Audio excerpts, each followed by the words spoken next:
Well, I'm a reporter on the scene. Sorry about that big mark in front of you there, but once again, we're having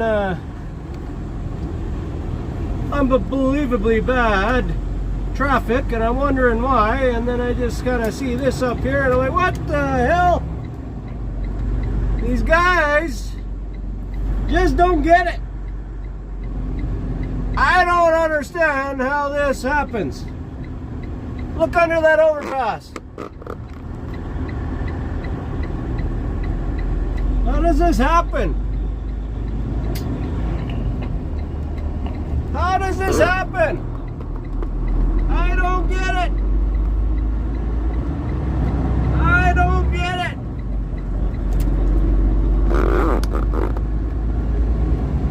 Other than that, my day's doing good. How about you?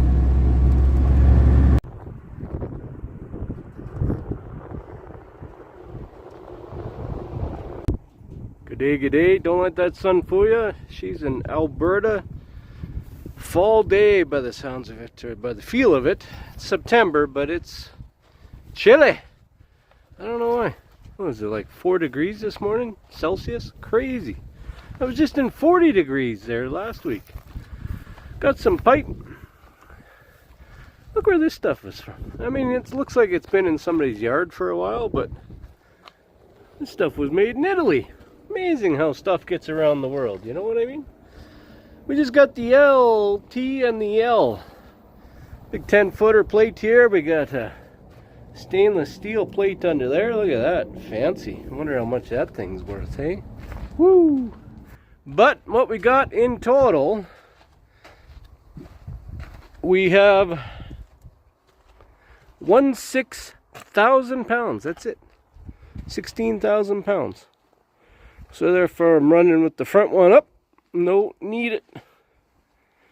Don't need it. One thing is, when you lift these suckers up, the ride's a little rougher, but that's okay. I drive a freight shaker. You can't tell what it is, if it's the truck or the trailer or the roads, or that's okay. That's why I got lots of cushion. Lots of cushion.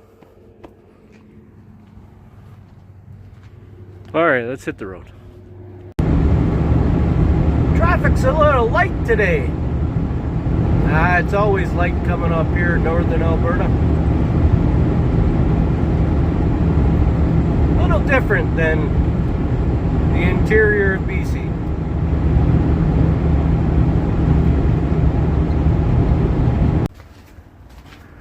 Well, we just parked, we're unloaded, empty.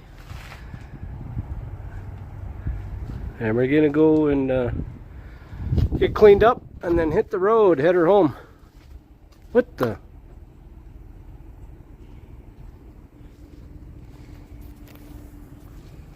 Not my truck, but can you hear that? Air leak here somewhere. It's funny, I can't hear the wife talking, but I can hear an air leak on a truck. Only when the TV's on. Oh. Uh-oh. That's an issue. Yeah.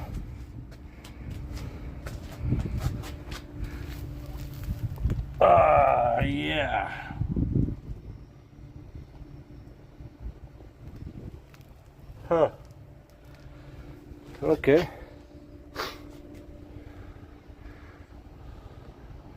I got a feeling I know, never mind. But, yeah, that's not good. I mean, I gotta get a jug. I need some fuel. Price of that stuff these days, you want to get that stuff fixed. You know, should I get a jug? I don't have a big enough one. Tires are nice. Oh, the old license plate and the windshield trick. Yeah, I've known that. I had to let them know here at it's a Petropass. I had to let them know so they can come put a tray under there, because if that guy's gone for the weekend and that thing drips like that all weekend, The tank's going to be empty. And that poor guy there is going to have to clean it all up. Very important, this stuff, you know. It's not like the old days where you could just let her drip. Got a nice paved yard here, you know. They spend a lot of money to have some good facilities for us, and you want to keep it clean, you know. You don't want to dump your garbage everywhere like the U.S. They've got a pandemic there, or an epidemic. Sorry, wrong word. Pandemic. Holy jeez, don't say that. I'm going to edit that out here. They got an epidemic of garbage at their truck stops, and it's working its way up here because our rest areas are starting to get really bad, and people are just throwing their shit right beside a garbage can. Like, the mentality of it, I just don't understand. And it's not just the foreigners. It's not just the foreigners.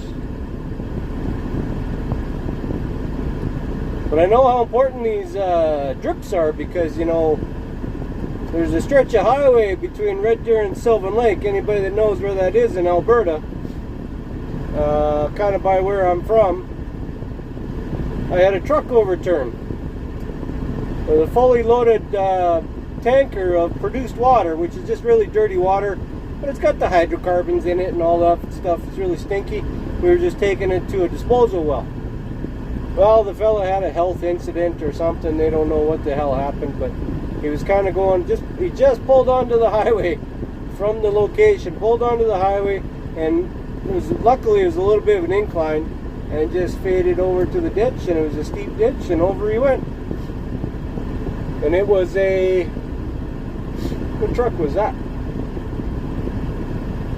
That was a 2018 Peterbilt 389. Black. I'll show you a picture here.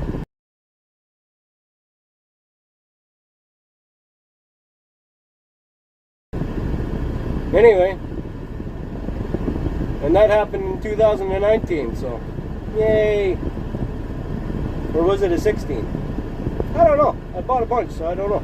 Not a bunch, but I bought a couple and I can't remember the dates. Anyway, spit it out, tank. I know. I do it all the time. Side tangents. Sidetracked, you know. Anyway, he flopped it over. I just sat down there, never forget it, because I just spent all day with Doc the mechanic and his wheel loader at the customer's place because I had another driver spill. He overfilled. So I get the call, okay, well, fuck it, 8 in the morning, I got to go out there. So now I'm cleaning up a spill at our customers. You know, you got to take the gravel away and dispose of it and all this, and you got to show it and all that. All day I was there, and it was a spill. It was about, it wasn't. Not the big, 8 by 8. It was a, fair size spill. Like, come on, what are you doing? But when you want to get down, you got, it's a packed yard, so you got to get down, dig it all out, haul it away, bring fresh stuff in, pack it all down, make it look nice again. I had just sat down, never forget, I had just sat down in my chair at home. I was just going to grab a beer, and it was Grey Cup. I was going to watch the Grey Cup. I think it was 2018 or 19.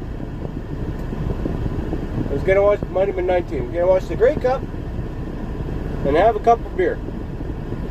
And then I got the phone call from a paramedic taking my driver to the hospital because the driver said, you better call my boss and tell him I flipped the rig.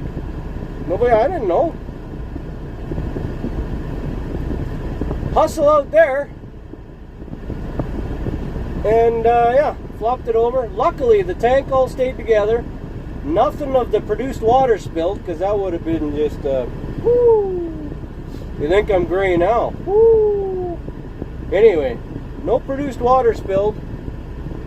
But when the truck was upside down, and then uprighting it, coolant, of course, leaked out, which, It's just a plastic tank, so that the lid's gonna pop or something's gonna break, a line's gonna break because of the twisting of the frame and everything. And then some oil too from the engine. Somehow came out. And I'm talking not even 2 foot by 2 foot circle spilled in the ditch of this engine oil and antifreeze. Nothing of the oil patch liquids, right? One more side note. When you do this a bit, and I'm sure there's some people out there who have had some accidents in their lives, you learn after about the first one, it's best if you go into that accident, you get pictures, you see what you're going to need, order it right away. Just order it right now. And like you all get in there like you're, well, you guys call it FEMA in the States. We don't have nothing like that, I don't think, in Canada. But it's just like you're a company that comes in and cleans shit up. But, you know, as you're organizing. So what I did on my way running out to this tanker that was flipped, I got the AC on, sorry if you can't hear me. I just, immediately you know what you're going to need. Because I don't know if we're leaking or not. We can't see underneath it, they can't tell, the people on site can't tell. I called a vac truck right away. The vacuum truck that vacuums up stuff, right? Called him right away. Now that vac truck, I only ordered a body job, so it can only hold like 12 cubes. So 12,000 liters, something like that. So now I'm going to need another tanker because I had a full load of produced water, so I had 38,000 liters. So he can only hold 12,000. So I got to get another truck there to haul away all this other stuff. Because even if it's in the ditch, we got to haul it away, right? So I had another tanker come right away. One of my guys called him up, said, "Get out of bed, let's go." Had a tanker sitting there. What else are we going to need? Tow truck. We're going to need somebody to get this thing out of the ditch. Had him show up. Called him on my way. He said, "Oh, I'm going to be a couple hours." I said, "Perfect. We'll have her empty by then." What else are you going to need? Hoses. Loaded up all the hoses I could find. What else are you going to need? Help. I called a couple guys, come out there, right? Burned out there. Cops are there. So they were traffic control, so that's good. Had them doing traffic, because it's just a 2-lane road. And just proceeded to get after it. Climbing all over this thing and making sure no sparks, and you know, we could go through.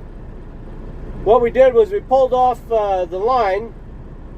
How the tankers are built, all the bottom sumps are on the bottom, but if it's rolled over on its side or even on its top a little bit, those sumps don't do any good, right?